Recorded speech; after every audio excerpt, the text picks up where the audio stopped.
Meus amados, a paz do Senhor Jesus, seja muito bem-vindo a mais um vídeo do nosso canal Compartilhando a Bíblia. Meu nome é Moisés Santos. No vídeo de hoje eu irei comentar a lição de número 2, lição de adulto CPAD, que tem como tema Somos Cristãos. Então seja muito bem-vindo e vamos dar início à nossa aula. O texto áureo da nossa lição diz o seguinte: pelo que julgo que não se deve perturbar aqueles dentre os gentios que se convertem a Deus. Atos capítulo 15, versículo 19, Verdade Prática diz: o cristianismo é uma religião de relacionamento pessoal com o Cristo ressuscitado e não um conjunto de regras e ritos. A leitura bíblica em classe se encontra na carta aos Gálatas, capítulo 2, do versículo 1 ao 9 e o versículo 14. E os três objetivos que devemos pontuar dentro dessa lição: o primeiro, apontar a tendência judaizante predominante entre os primeiros cristãos. Segundo, elencar as pressões sofridas pelos apóstolos por parte dos judaizantes que se opunham ao evangelho da graça. E por último, mostrar de que forma a doutrina judaizante se faz presente entre os cristãos atualmente. Então, esses são os pontos que nós vamos abordar nessa lição. E a nossa introdução diz o seguinte: a igreja herdou dos judeus muitas ideias e práticas no campo teológico e ético, visto que a jornada histórica da igreja começou em Jerusalém no dia de Pentecostes, numa comunidade judaica. E esses pontos de interseção levaram alguns a confundir a lei de Moisés com a graça. Nessa lição veremos que Gálatas 2 é um relato de um dos debates que mostram o limite entre judaísmo e cristianismo, e os apóstolos, principalmente Paulo, tiveram muita dificuldade de mostrar isso aos judaizantes. Então, nessa lição nós vamos estudar um pouco acerca dessas diferenças que existem entre o judaísmo e o cristianismo e os problemas que os apóstolos eles enfrentaram lá na igreja primitiva com esse grupo de judeus que tinham se convertido ao cristianismo, mas que acreditavam que a fé em Cristo não era o suficiente para a salvação. Eles precisavam guardar a lei de Moisés, eles precisavam fazer a circuncisão, eles precisavam manter a sua dieta alimentícia e também participar das festividades como os judeus eles costumavam participar. No primeiro tópico, diz o seguinte: prevenindo-se contra a tendência judaizante. Subindo outra vez a Jerusalém, Gálatas 2, 1 e 2, 14 anos depois da sua conversão a Cristo, Paulo sobe pela segunda vez a Jerusalém. Essa segunda visita foi por revelação, não sendo uma convocação pelos apóstolos para a prestação de contas. Não podemos confundir essa visita de Paulo com a sua ida ao concílio de Jerusalém, registrado em Atos 15. Infere-se que a epístola aos Gálatas foi escrita antes do referido concílio, pois não há menção dele na carta, visto que o concílio tratou do mesmo assunto, Atos 15, versículos 5 e 6. Somando os anos mencionados em Gálatas, podemos afirmar que esta visita aconteceu antes de sua primeira viagem missionária. Então vamos entender aqui esse primeiro tópico, onde o autor ele deixa claro que 14 anos depois, o apóstolo Paulo, através de uma revelação, ele vai até Jerusalém. Só que não é uma convocação por parte dos apóstolos para ele prestar conta. Não, dessa vez o apóstolo Paulo ele está indo a Jerusalém porque no capítulo 11 de Atos dos Apóstolos, no versículo 28 em diante, vai dizer o seguinte.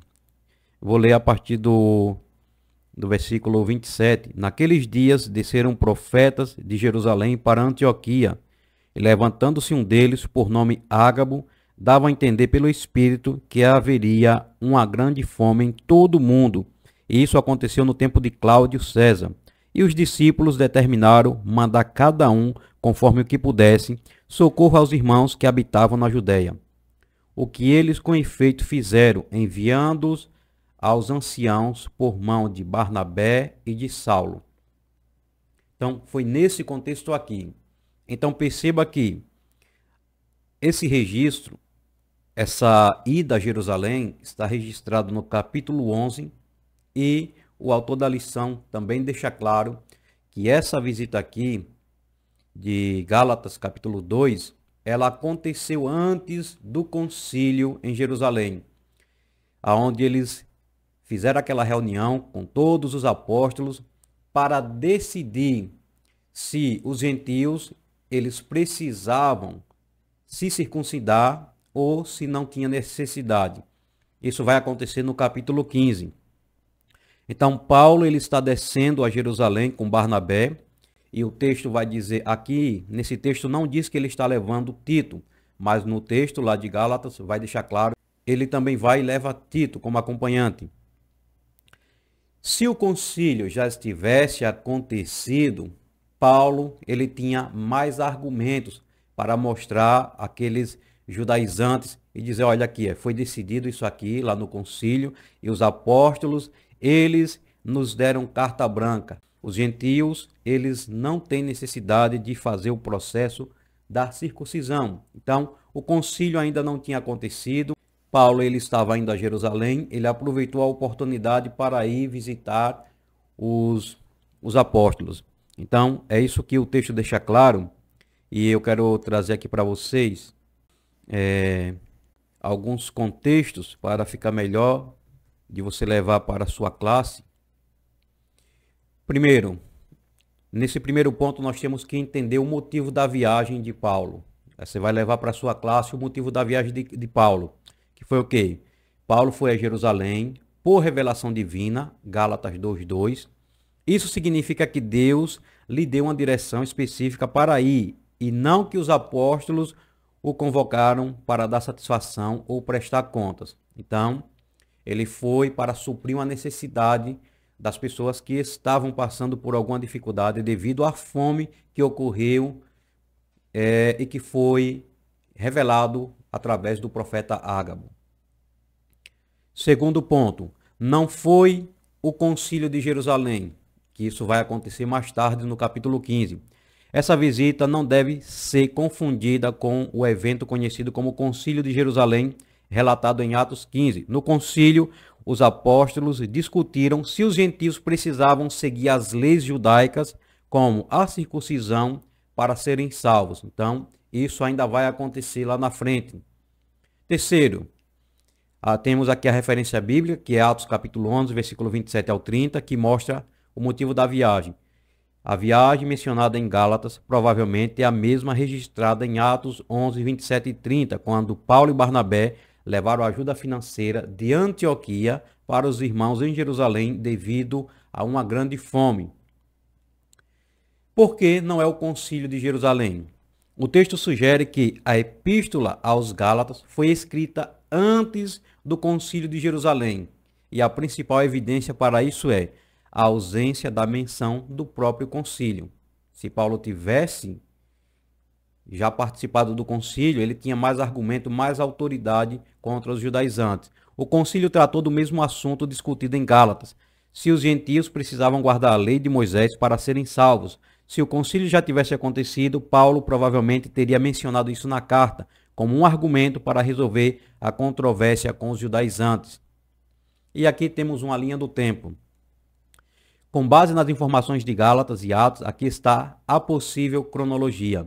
A conversão de Paulo no capítulo 9 de Atos, primeira visita a Jerusalém, Atos capítulo 9, versículo 26 e 30. 3 anos após a sua conversão, Paulo vai a Jerusalém para conhecer Pedro e os outros apóstolos. Ele fica lá apenas 15 dias. Segunda visita a Jerusalém, está em Gálatas capítulo 2, versículo 1 ao 10. E Atos capítulo 11, versículo 27 ao 30.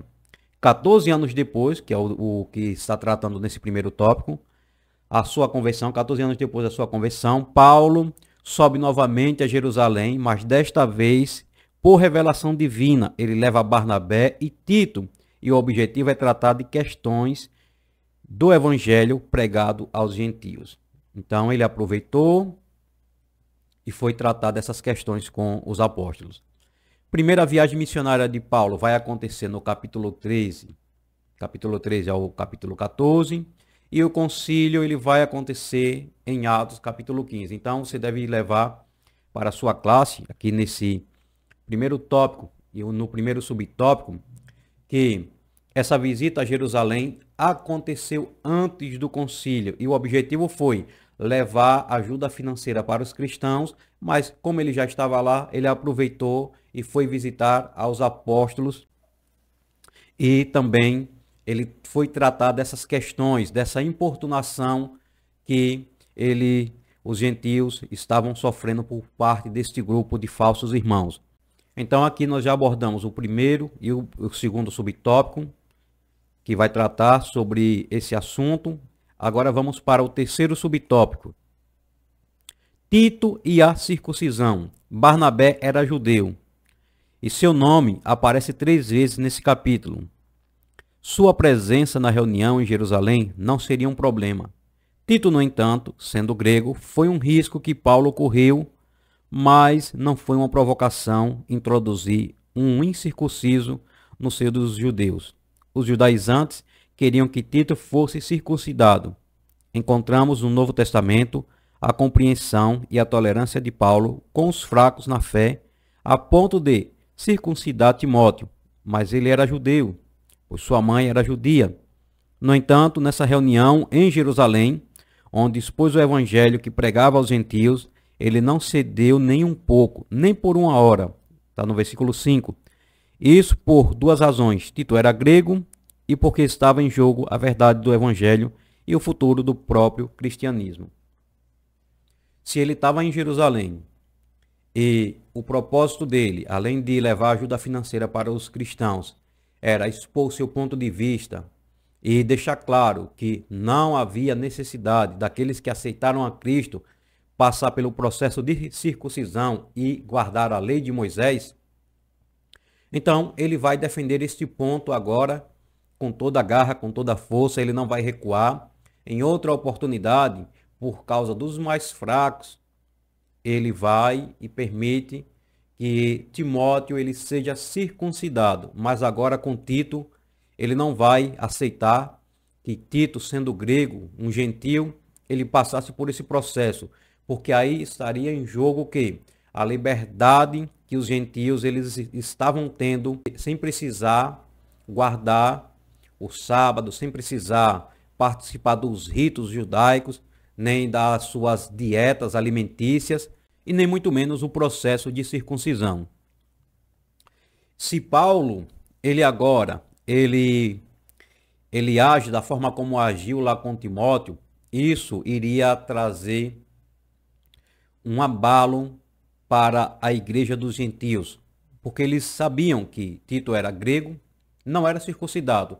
E se Tito parte para Jerusalém sem ser circuncidado e ele volta circuncidado, isso iria fortalecer o ensinamento dos falsos cristãos. E a igreja agora, ela iria ficar cocheando entre 2 pensamentos. Se não é preciso, então por que Tito foi circuncidado? Então Paulo agora ele resiste e ele mostra que não há mais essa necessidade.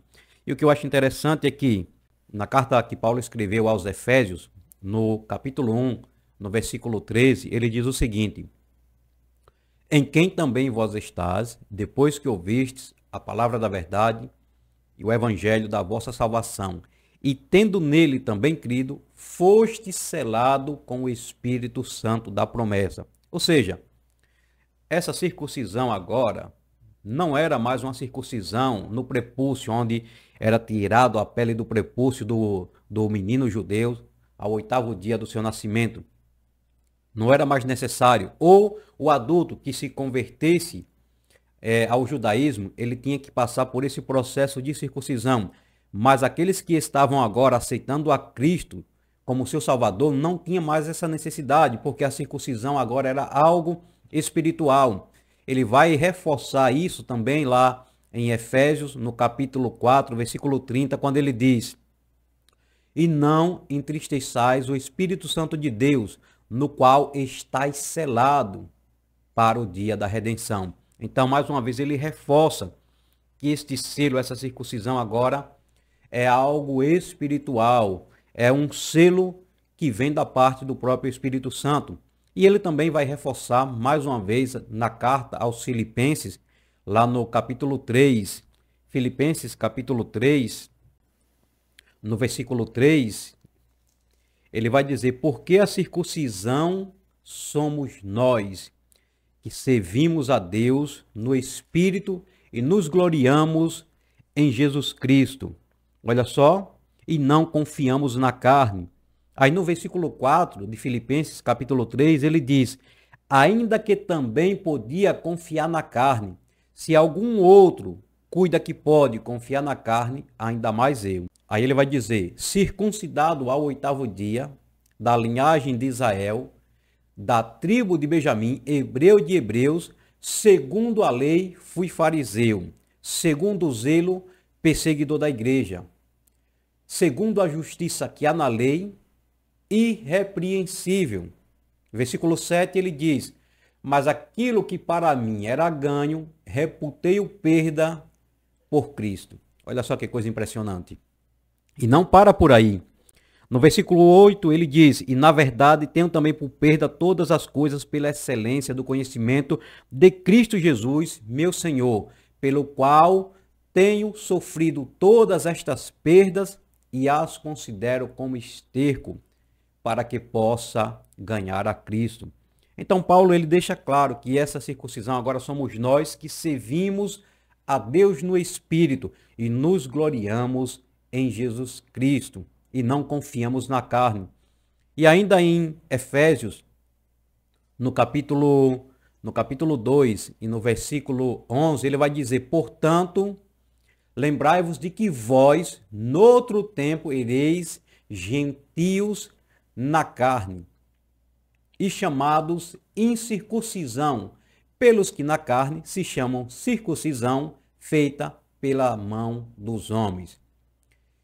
Que naquele tempo estavam sem Cristo, naquele tempo vocês estavam sem Cristo, vocês não tinham aceitado a Cristo, vocês estavam afastados da comunidade de Israel, não tinham esperança e estavam sem Deus no mundo. Aí no versículo 13 ele diz: mas agora em Cristo Jesus, vós que antes estavas longe, já pelo sangue de Cristo chegaste perto.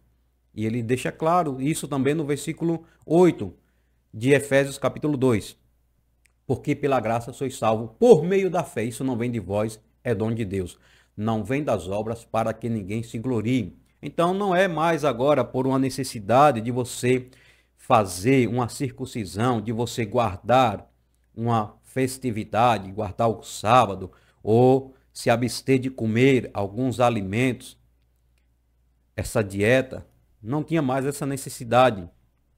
Embora Paulo vai dar alguns conselhos mais à frente para evitar, se você vê que o seu irmão é fraco em algumas coisas, você evitar de fazer, algumas coisas você evitar de comer, para que não venha trazer escândalo, mas não pelo fato de ser um pecado ou de ser algo obrigatório, mas só para conservar a fé do seu irmão que ainda não cresceu, ainda é menino. Então, Paulo ele deixa muito claro que não tinha essa necessidade de circuncisão mais, e ele resiste e ele mostra que em Cristo agora tinha essa liberdade. Então vamos para o tópico de número 2, onde fala sobre a tendência judaizante no início da igreja. Primeiro subtópico, o espanto do apóstolo. Então logo Paulo retornou de sua viagem, ficou sabendo que os irmãos da Galácia estavam vivendo outro evangelho, e isso deixou o apóstolo estarrecido e atônito pela rapidez do desvio deles. Gálatas 1:6. O verbo grego metatidesh, deixar, tem o significado de deixar, abandonar, desertar, mudar de pensamento, virar casaca. O apóstolo emprega nessa passagem era usado na antiguidade quando alguém desertava do exército ou se rebelava contra ele. Isso significa também mudança de partido político, filosofia e religião. Em outras palavras, aqueles irmãos gálatas estavam abandonando a fé. Então, olha só, esse grupo de falsos irmãos, os judaizantes, eles aproveitaram a ausência de Paulo e eles começaram a importunar os irmãos a ponto de convencê-los de que eles precisavam se circuncidar, que eles precisavam guardar a lei de Moisés, que isso era algo necessário para a salvação, que somente a fé em Jesus Cristo não era o suficiente. Então Paulo, quando ele fica sabendo do que tinha acontecido, então Paulo, ele vai tratar os Gálatas de uma forma bem dura, porque ele disse no capítulo 3, de Gálatas, ele vai dizer o seguinte: ó insensatos Gálatas, quem vos fascinou para não obedecerdes à verdade, a vós perante os olhos de quem Jesus Cristo foi já representado como crucificado? Só quisera saber isso de vós: recebeste o Espírito pelas obras da lei ou pela pregação da fé? Sois vós tão insensatos que, tendo começado pelo Espírito, acabeis agora pela carne? Então Paulo, ele estava muito triste com essa situação, porque nós vemos que 14 anos ele pregando, ele ensinando, e agora aparece um grupo trazendo um falso ensinamento e eles rapidamente eles se desviam das bases que Paulo vinha trazendo para ele. E o que me chama bastante atenção é que Paulo, lá na carta aos Efésios, no capítulo 2, o versículo 20, ele diz: edificados sobre o fundamento dos apóstolos e profetas, de que Jesus Cristo é a principal pedra de esquina. Então veja que existia uma base. Os apóstolos, eles eram essa base teológica, essa base de ensino. E Jesus Cristo, a principal pedra de esquina. Mas agora os Gálatas, eles estavam retrocedendo. Eles começaram bem, começaram no Espírito, mas agora, tão rápido, eles estavam voltando para a carne. Começaram no Espírito e estavam terminando na carne, porque eles deixaram com que o falso ensinamento entrasse nos seus ouvidos e descesse para o seu coração. É por isso que Paulo também escreve na carta aos Efésios, no capítulo 4, no versículo de número 14, o seguinte: para que não sejamos mais meninos inconstantes, levados em roda por todo o vento de doutrina, pelo engano dos homens que com astúcia enganam fraudulosamente. Antes, seguindo a verdade em amor, cresçamos em tudo naquele que é a cabeça, Cristo. Então, em todo o tempo, Paulo estava preocupado com os falsos mestres, com os lobos que entravam disfarçados no meio do rebanho, mas com o propósito de destruir, com o propósito de gerar discórdia, confusão. Então ele estava dizendo: olha, nós agora nós temos uma base, não devemos mais ser meninos inconstantes, que é levados por todo o vento de doutrina, que é levado pelo engano dos homens, que vem com astúcia e que enganam fraudulosamente. Em outras palavras, ele estava dizendo: vocês não são mais meninos. Vocês agora têm um conhecimento, têm uma base sólida. Vocês precisam amadurecer. Vocês precisam ter Jesus Cristo como a principal pedra de esquina, como a cabeça, e ser guiado por ele. Então, o apóstolo Paulo estava muito triste com essa situação que estava acontecendo com a igreja na Galácia, que é hoje a atual Turquia. Então, essa igreja a que Paulo escreve essa carta, porque pelo que nós entendemos, Paulo, quando ele ouve, ele fica sabendo, ele escreve a carta aos Gálatas para que eles voltassem para a fé que Paulo tinha ensinado, para os ensinamentos de Paulo. Então Paulo escreve essa carta e depois Paulo vai até eles para trazer esse conhecimento e essa repreensão e doutriná-los para que eles tirassem todo o embaraço que estavam na mente e no coração deles. Segundo subtópico, quem eram os judaizantes? O termo judaizante vem do verbo grego iudaizou, viver como judeus, adotar costumes e ritos judaicos. E aparece uma única vez no Novo Testamento, Gálatas 2,14. Eles eram os opositores de Paulo, identificados também como falsos irmãos. São reconhecidos no capítulo anterior, Gálatas 1,7, como os que se apresentavam como enviados por Jerusalém à igreja mãe. Na verdade, esses homens saíram de Jerusalém por sua conta própria. Tiago negou formalmente as declarações deles, dizendo que não os havia enviado. Isso está em Atos 15:24. Eram legalistas dentre os judeus e por isso chamados de judaizantes. Esses judeus convertidos ao Senhor Jesus ensinavam que os gentios deveriam observar a lei de Moisés como condição para a salvação. Então, se Paulo, em Efésios, capítulo 2, versículo 8, diz: porque pela graça sois salvos, por meio da fé, isso não vem de vós, é dom de Deus. Aqui eles vêm e dizem: não é assim que funciona. Se vocês não se circuncidarem e não guardar os mandamentos que Moisés nos deu, vocês não serão salvos. Então, o sacrifício de Jesus foi em vão. O sacrifício de Jesus não foi completo, porque eles tinham que guardar a lei, eles tinham que se circuncidar. Então, Paulo, nessa oportunidade agora, ele está esclarecendo isso. E quando ele vai participar agora no capítulo 15 de Atos, no versículo 24, ele está no concílio, e Tiago, ele toma a palavra e ele deixa muito claro que ele não tinha enviado esse grupo de irmãos, que eles foram por conta própria.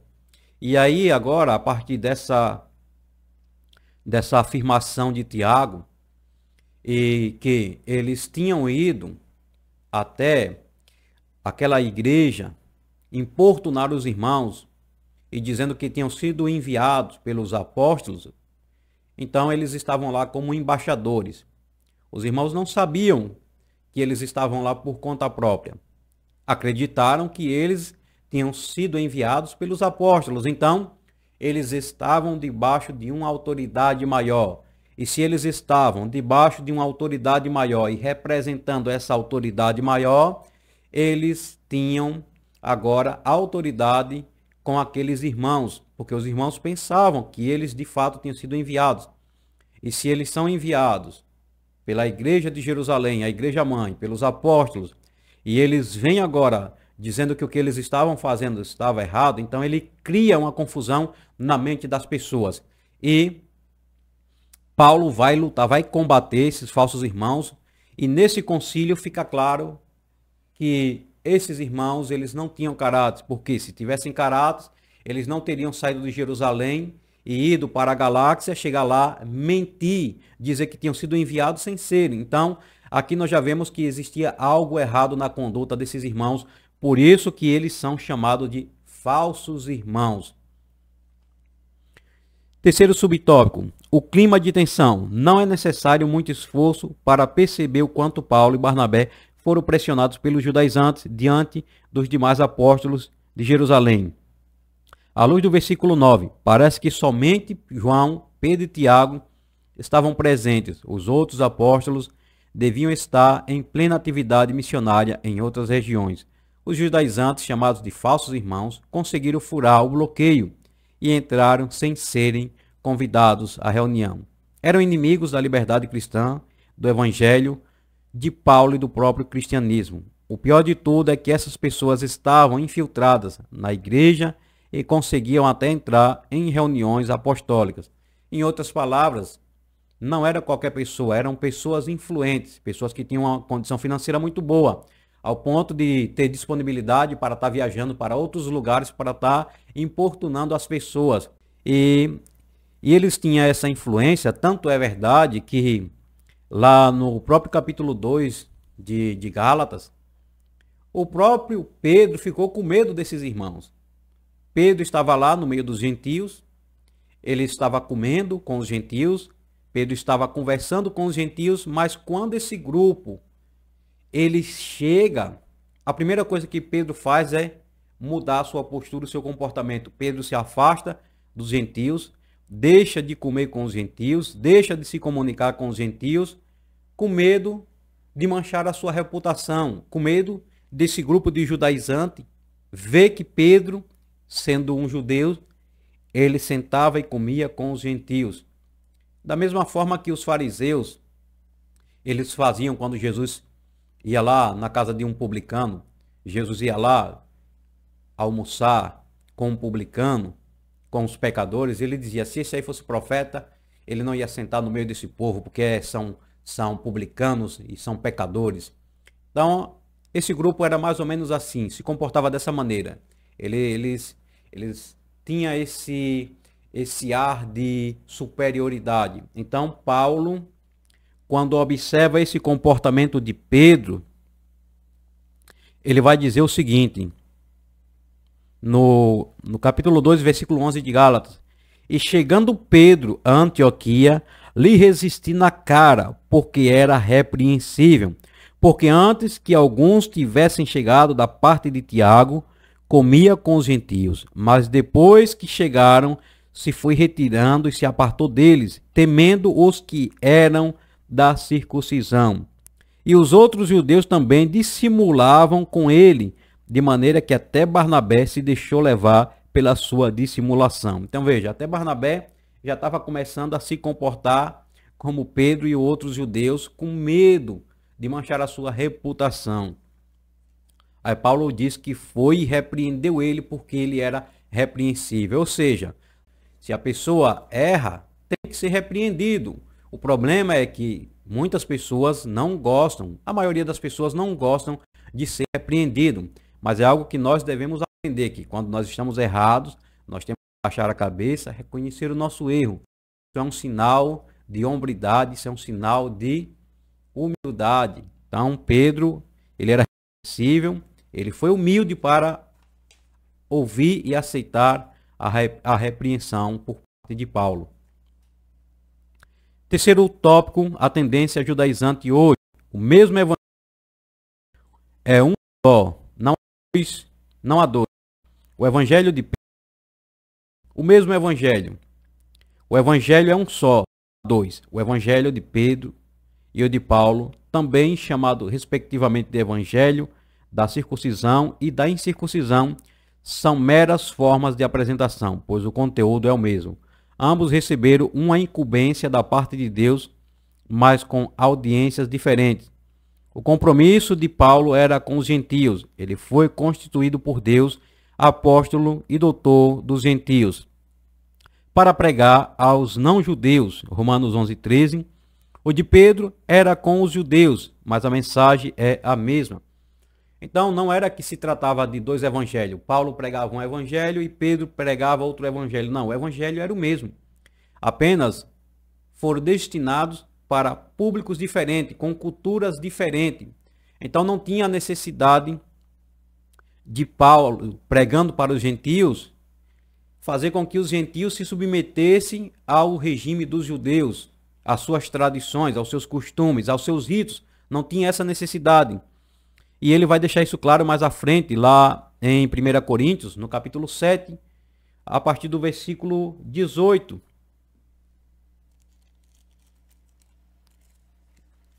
Ele vai dizer o seguinte: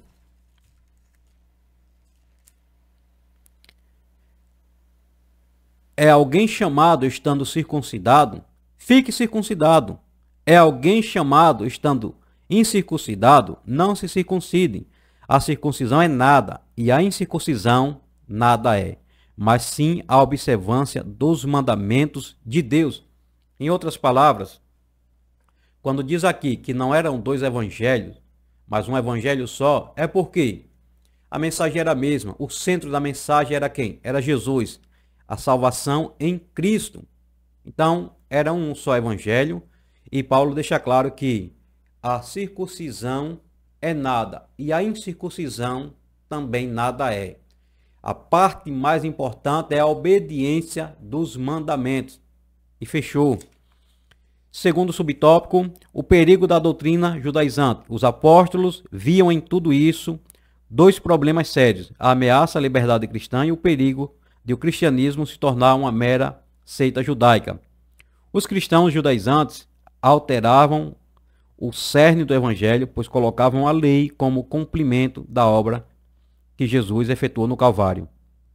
Era de fato outro evangelho. Por isso, o apóstolo Paulo os amaldiçoou. Gálatas 1, versículo 8 e 9.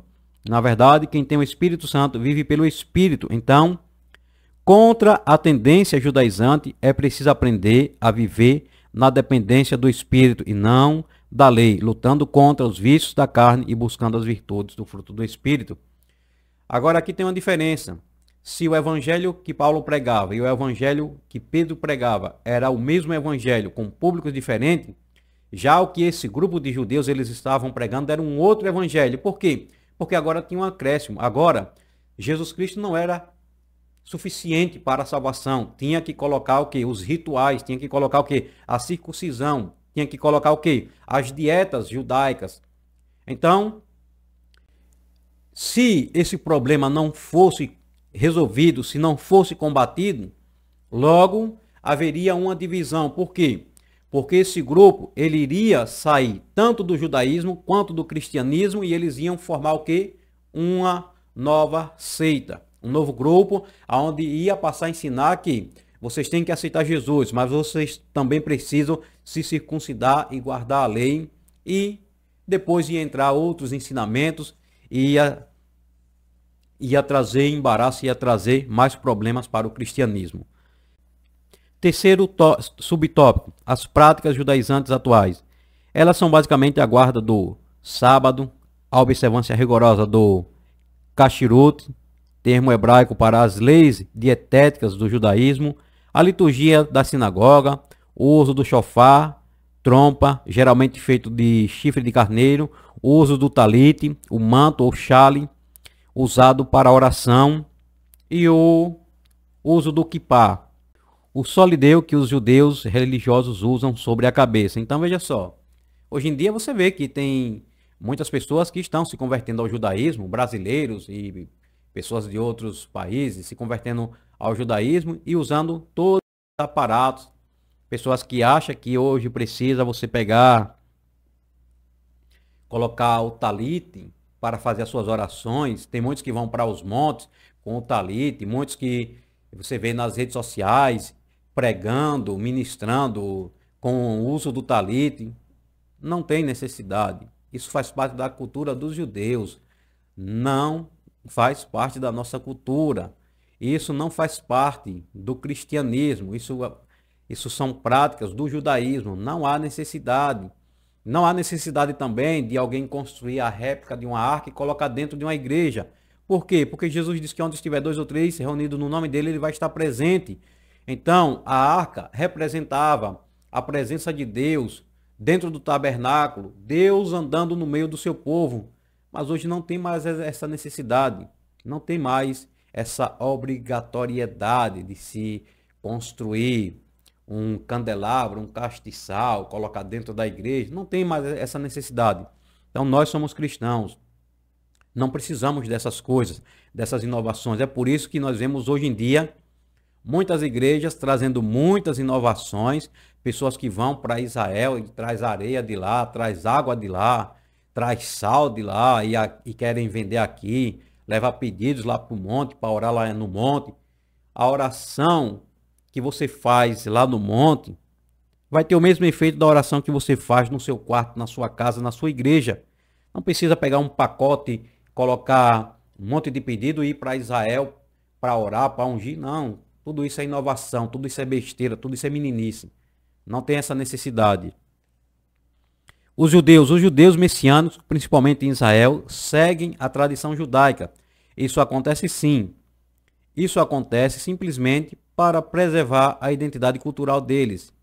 E tem amparo neotestamentário. É alguém chamado estando circuncidado, fique circuncidado. 1 Coríntios 7,18. Ou seja, na conversão a Cristo, os judeus, ele não precisa mudar sua tradição e cultura. Então, como é algo, uma tradição, e não é algo que fere as escrituras, os ensinamentos, então eles podem continuar. Mas aqui, a parte B, os não-judeus, da mesma forma, é alguém chamado estando incircuncidado, não se circuncide, ou seja, ele não precisa se judaizar. É erro o não-judeu adotar práticas judaicas na liturgia e no dia a dia para imitar o judaísmo. Paulo conclui: cada um fique na vocação em que foi chamado. Então, a conclusão é: a igreja, ela não precisa se submeter nem trazer as práticas judaicas para dentro dos seus templos. Por quê? Porque nós temos uma liberdade de adorar o Senhor Jesus e nós temos uma cultura diferente da cultura judaica. Eles têm a sua cultura, é algo que foi passado de pai para filho e eles vêm conservando isso. Então, eles podem fazer isso, mas nós não precisamos fazer. Nós aceitamos a Cristo, nós temos essa liberdade, não precisa mais você usar o quipá, o talite, não precisa você estar com o chofá tocando, nenhuma dessas coisas, não convém para o cristão. Então, leve esse ensinamento para a sua classe e que Deus em Cristo continue abençoando a sua vida com toda sorte de bênção. Se você é novo por aqui, se inscreva em nosso canal, deixe um joinha e também um comentário abaixo dizendo de onde você está nos acompanhando, de qual cidade, estado e denominação. Que Deus abençoe sua vida. Forte abraço, um beijo no coração.